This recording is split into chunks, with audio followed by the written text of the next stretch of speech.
nasty woman, go back to the kitchen, feminazi. These are just some of the many words that haunt women like me who dare to stand up for ourselves and our gender. In short, these words are often used to describe feminists. So, what is feminism?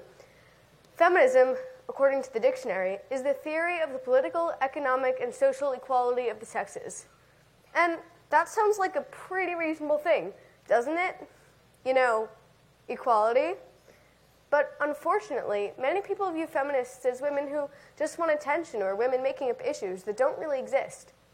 This is not true. First of all, you don't have to be a woman to be a feminist.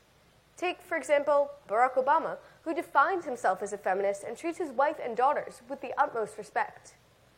Second, these issues are real. Driving, the wage gap, and many other things are huge inequalities globally, and even a serious and awful problem like rape is still happening. According to, in some countries, such as Saudi Arabia, women aren't allowed to drive, own property, or even uncover their faces. And in Yemen, women only count as half of a witness before the court. According to the National Partnership for Women and Families, as of October 2016, women earned 80 cents for every dollar a man earned, and rape caused 2 million injuries and 1,200 deaths per year among women in the U.S. alone. According to UNWomen.org, 2/3 of the illiterate population is female. Which brings me to a perpetuating standard, the standard of it could always be worse. First world feminists in countries like America and the UK are told that they don't need to fight because at least they don't live in Iraq. Women in Iraq who are not allowed to be out in public without hijab or head covering are told that they don't need to fight because at least they don't live in a country like Saudi Arabia. Women in urban areas of Saudi Arabia who legally cannot drive are told to feel lucky that they don't live in a rural area.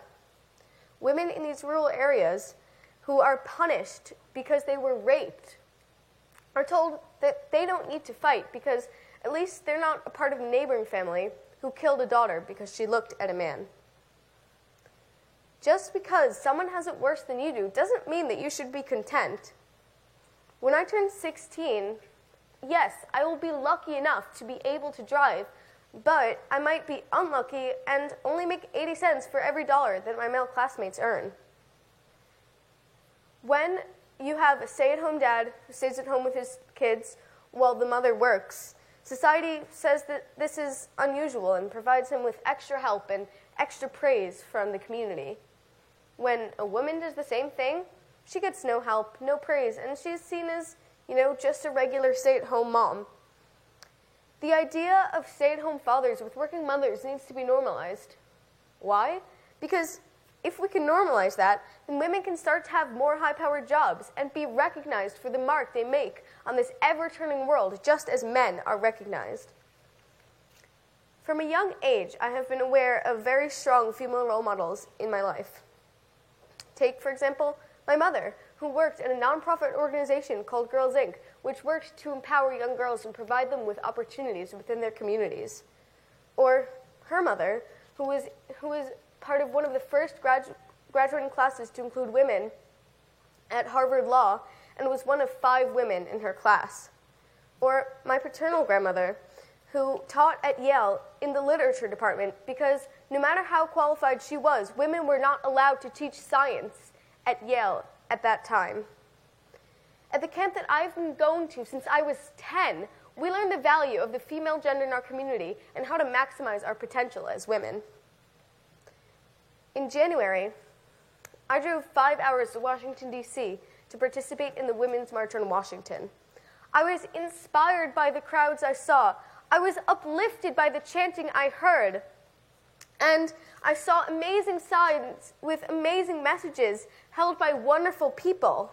Because our cause will not be stamped to the ground. When you follow me in the halls and say, feminism, to see if I'll turn around, I'm insulted. But I'm also empowered. I'm empowered so that I can create a world where feminists aren't crazy, mean, nasty women, and where women can have any job they want, and be welcomed with open arms into whatever field they choose, because it's not weird or strange for a woman to have that job. So, what is in the future? The first thing that needs to happen is the dissolving of the belief that feminism is the belief that women are better than men, because that's not what feminism is. The belief that women are better than men is called misandry. I believe that with hard work, we can change the world, and we have the power to do it. So this is the message that I want you to leave this room with today. For women, don't stand up to discrimination. Go out and take that non-feminine class that you weren't going to take because it's not girly enough or because none of your friends are in it. Get that job, and you don't have to conform to things set for women in our society. Be a working mother. Have a higher paying job as your Have a higher paying job than your partner. You can choose. Accept your freedom as a woman to choose. And for everyone, hire women for jobs done only by men in the past. They have kids, they don't have kids. Don't let that matter. And don't worry about tearing the social fabric, because if you do, you can stitch it up with thread made of equality and justice. So, can this world be changed? No. Not unless people like us rise up and recognize women's rights as human rights. Not unless we are willing to not just be indifferent to this cause, but join it, support it. Because I'm angry. I'm angry at this country and at this world for standing by as the rights of women are taken away everywhere. And if it's what I need to do so that you will recognize my anger, then I will proudly call myself a nasty woman.